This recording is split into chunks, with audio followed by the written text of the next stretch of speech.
친일파 후손들이 소유했던 재산. 오랜 법적 싸움 끝에 국가로 환수된 줄 알았습니다. 하지만 그 땅이 다시 그들의 손으로 돌아갔다는 사실 알고 계신가요? 이건 단순한 행정 실수가 아닙니다. 국가가 되찾은 친일 재산을 정부가 친일파 후손에게 되팔았다는 충격적인 사건입니다. 2010년 친일인 명사전에 이름이 올라있는 고은겸 씨의 땅은 국유재산으로 환수됐습니다. 하지만 고 씨의 후손들은 그 땅 위에 창고를 짓고 가건물을 세우며 우리가 주인이다라며 버텼습니다. 그런데 지난해 9월 국가보훈부는 뜻밖의 결정을 내립니다. 바로 그 땅을 다시 고 씨의 후손에게 되판 것. 보통 국유재산은 공매 절차를 통해 투명하게 매각됩니다. 하지만 이번에는 수의계약, 즉 특별한 사유가 있을 때만 가능한 예외 방식으로 진행됐습니다.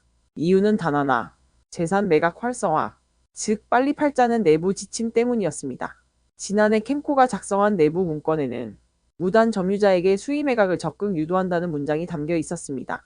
결국 정부 스스로 불법 점유자에게 당신에게 팔겠다고 제안한 셈이죠. 그리고 그 땅은 아무런 제재 없이 다시 친일파 후손의 손에 넘어갔습니다. 더 놀라운 건 검증 절차였습니다. 정부는 친일파 후손이 아니라는 확인서 한 장만 받았습니다.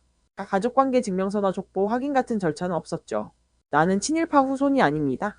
이 한 줄의 도장을 찍으면 국유재산 거래가 끝났습니다. 10년 넘게 무단으로 땅을 점유했는데 정부는 변상금조차 부과하지 않았습니다.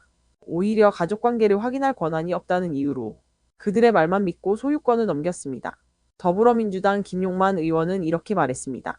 변상금을 징수해야 할 대상에게 오히려 소유권을 인정해주는 사례가 드러났습니다. 윤석열 정권의 국유재산 관리가 얼마나 허술했는지를 보여주는 단적인 예입니다. 이 사건은 고은겸 씨 한 사람의 문제가 아닙니다.